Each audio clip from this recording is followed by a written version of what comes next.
Breaking news చూస్తున్నాం. ప్రేమోన్మాది దాడిలో inter విద్యార్థిని ప్రాణాలు కోల్పోవడంపై ఏపీ సీఎం చంద్రబాబు తీవ్ర విచారం వ్యక్తం చేశారు. ఈ దారుణంపై ప్రత్యేక ఫాస్ట్ ట్రాక్ కోర్టు ద్వారా విచారణకు ఆదేశించారు. కడప జిల్లా బద్వేల్లో ఇంటర్ విద్యార్థినిపై యువకుడు పెట్రోల్ పోసి నిప్పంటించిన విషయం తెలిసిందే. ఈ దాడిలో తీవ్రంగా గాయపడిన ఇంటర్ విద్యార్థిని స్థానికులు ఆసుపత్రిలో చేర్పించగా చికిత్స పొందుతూ యువతి కన్నుమూసింది. విద్యార్థినిపై దాడి విషయం తెలిసి సీఎం చంద్రబాబు శనివారం నుంచి అధికారులతో ఎప్పటికప్పుడు మాట్లాడుతూ చికిత్స గురించి తెలుసుకున్నారు. ఎంతో భవిష్యత్తు ఉన్న యువతి ఒక దుర్మార్గుడు దుశ్చర్యకు బలి కావడం ఎంతో విచారకరమని అన్నారు. కేసు విచారణకు సంబంధించి అధికారులకు సీఎం ప్రత్యేక సూచనలు చేశారు.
ప్రేమోన్మాది దాడిలో ఇంటర్ విద్యార్థిని ప్రాణాలు కోల్పోవడంపై ఏపీ సీఎం చంద్రబాబు తీవ్ర విచారం వ్యక్తం చేశారు.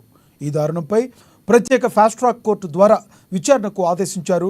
కడప జిల్లా బద్వేల్లో ఇంటర్ విద్యార్థినిపై ఓ యువకుడు పెట్రోల్ పోసి నిప్పంటించిన విషయం తెలిసిందే. ఈ దాడిలో తీవ్రంగా గాయపడిన ఇంటర్ విద్యార్థిని స్థానికులు ఆసుపత్రిలో చేర్పించగా చికిత్స పొందుతూ యువతి కన్నుమూసింది.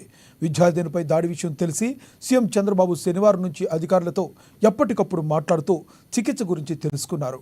ఎంతో భవిష్యత్తు ఉన్న యువతి ఒక దుర్మార్గుడి దుశ్చర్యకు బలి కావడం విచారకరమని అన్నారు.